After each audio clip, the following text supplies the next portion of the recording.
Happy Monday. Everybody, aren't you so excited? Ah, oh, that's good coffee. All right. Maybe you're not excited. Work week has began. I'm not awake yet. Maybe. But it's the work week. It started. The weekend's gone. It's out the door. And we have something to talk about today. We're talking about Wesley Snipes, Guillermo Del Toro, and Blade 2.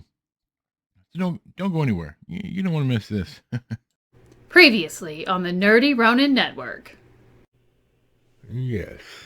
In closing, I will leave you with a quote from Pompeii, 79 AD. Hack! The floor is lava!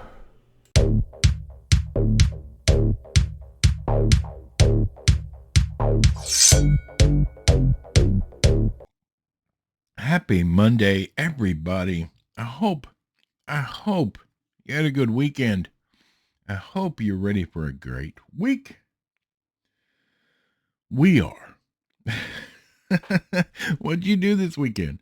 I went and saw Deadpool and Wolverine, and we will talk about that on Wednesday because I rewatched the first two movies, and then I watched the new one so I could just have it all fresh in my mind. And boy, do I have hot takes about the new one. All right. Like and subscribe if you haven't already, because we're not talking about Deadpool today. My apologies. I just had to get that out there. In the description down below are links to all our stuff, our merch page, our website, promo codes for coffee and energy drinks, etc., etc. You don't want to miss out. And you do want to save some of your hard-earned money, and we're going to help you do that. So be sure to check that out right after you like and subscribe to the channel. Okay, let's take a look here. Now, I warned you guys last week this was coming, but let's take a look. Blade 2, 2002, rated R, hour and 57 minutes. Blade forms an uneasy alliance with the Vampire Council in order to combat the Reapers who are feeding on vampires. Excuse me. Written by David S. Goyer, just like the other two movies. Marv Wolfman and Gene Colan. Starring Wesley Snipes, Chris Christopherson, Ron Perlman. Ron Perlman is by far... Ron Perlman. Directed by Guillermo Del Toro, which is the reason I wanted to watch the trilogy again. I just love his work. It's got a relatively semi-high score, 6.7 out of 10 out of 236,000 ratings, but I don't know. We'll see. You never can trust Internet Movie Database, to be fair. It's a good place for some information, but you can't always trust what you're seeing. Have you seen this movie? I mean, recently? Because I hadn't seen it for years. And as I said last week, I'm really digging Guillermo del Toro's work, and I'm trying to watch more of it. The one movie of his I have not seen is Pan's Labyrinth, so I need to get that. And Pinocchio. I need to watch that. I am so behind. I've got so much going on. It's hard to watch so much entertainment. I'm telling you, it's crazy. Okay. So this is not a bad movie. It's interesting. It's well done. Guillermo del Toro shoots fantastically. Is this one of his best? No, I don't think so. But it's not like he can be original. The bones of a story, the bones of the character are already laid out. But he does introduce us to some very interesting forms of vampires. And the special effects are solid. I mean, they hold up even now, over 20 years later. I think most of the special effects really held up. You got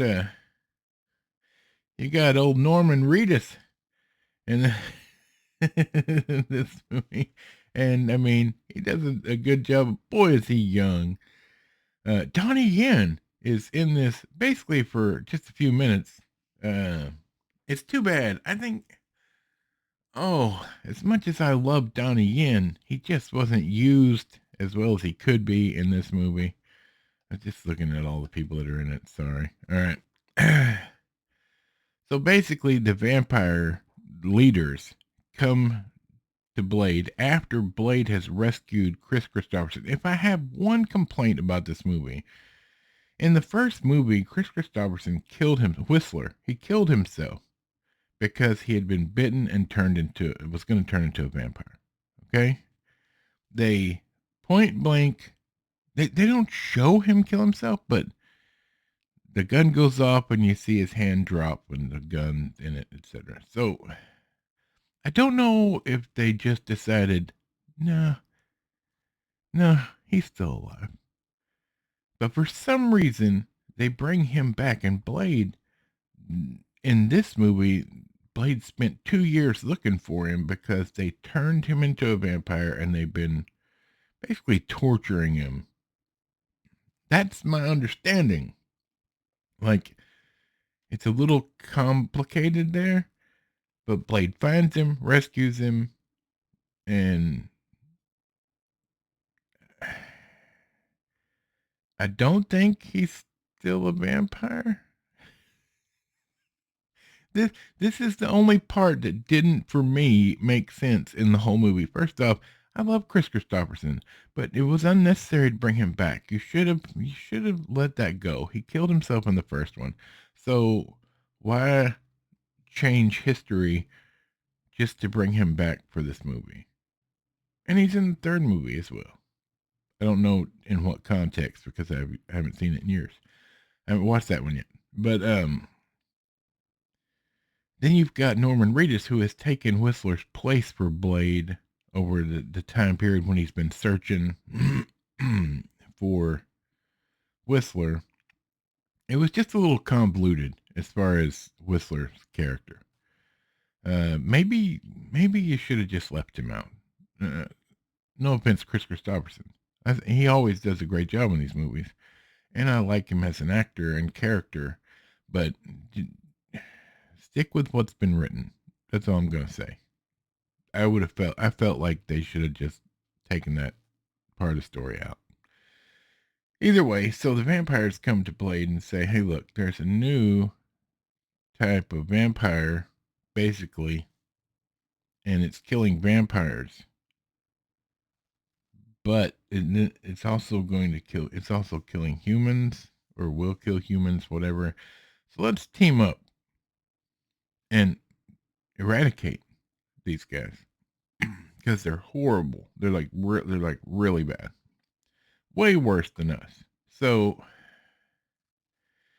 Blade teams up with this team of vampire special forces that have been training for the last 2 years to hunt Blade.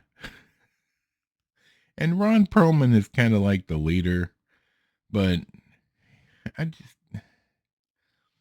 I love Ron Perlman as Hellboy. And I've seen him in a lot of things. I think Ron Perlman's problem is he's played a lot of tough guys in the movies.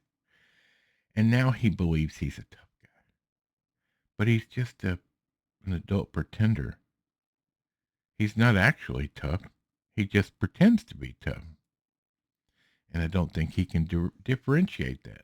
And his character in this movie, not only does he have a horribly stupid haircut, but I find it just hard to watch him as a tough guy, as a bad guy, tough guy, whatever. He's just kind of a flat actor.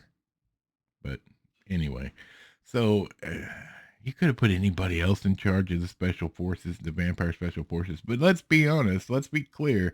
Blade and his team, Whistler and Norman Reedus, which I can't remember his name, they are fully aware that the vampires are going to turn on them as soon as they get a chance to, right? That's not a secret throughout the whole movie. So when the vampires do turn on Blade, imagine this. Blade and his team do not have the full story. Oh, what? And the vampires turn on Blade. And just like in the first movie, Blade gets beat up quite a bit, when the vampires turn on him. But Blade's awesome. Okay, got a little sidetracked. So that's what happens, all right? And in the end, I'm not going to tell you whether Blade defeats the vampires or how he defeats them, etc., or if they defeat the new breed of vampires. You'll have to watch the movie. This is shot extremely well. It looks nice. It's a little dark in places, but it's 100% Guillermo Del Toro, and he did a fine job. This is a fun watch. Norman Reedus being so young in this, and I'm assuming relatively early in his career, he needed a little work, but I mean, you can see the Norman Reedus that he grows into be, just he's young. But other than that, fine movie. A fine continuation of the Blade, franchise of this trilogy. So I would suggest watching this if you like vampires. Lots of blood. There may have been a little bit of nudity, but I can't remember at this point. That being said, there's language, of course. It's pretty graphic, the movie. You're dealing with vampires. None of them sparkle. All right? They don't go to high school. So, there you have it. Have you seen this movie? What did you think about it? Tell me down below in the comments. I'm going to get out of here, you guys. That's it. It's a good movie. I'm looking forward to watching the third one, where Diva Wesley Snipes was evidently really horrible as an actor when they were filming it. So I remember the third one being good back when I saw it, the one time I saw it. But now knowing what I know, it'll be fun to go back and watch it and see exactly if it was good or not. Or if I just enjoyed it because it was vampire hunting, like comic book based, whatever. So we'll see. All right. You guys have a great rest of your week. We'll be back on Hump Day, where we talk about Deadpool and Wolverine and Deadpool 1 and 2, because I'm going to just talk about all three of them. All right. For Michael, the microphone, Bob, squeaky chair in the back, and this big, fat nerd. We'll see you then.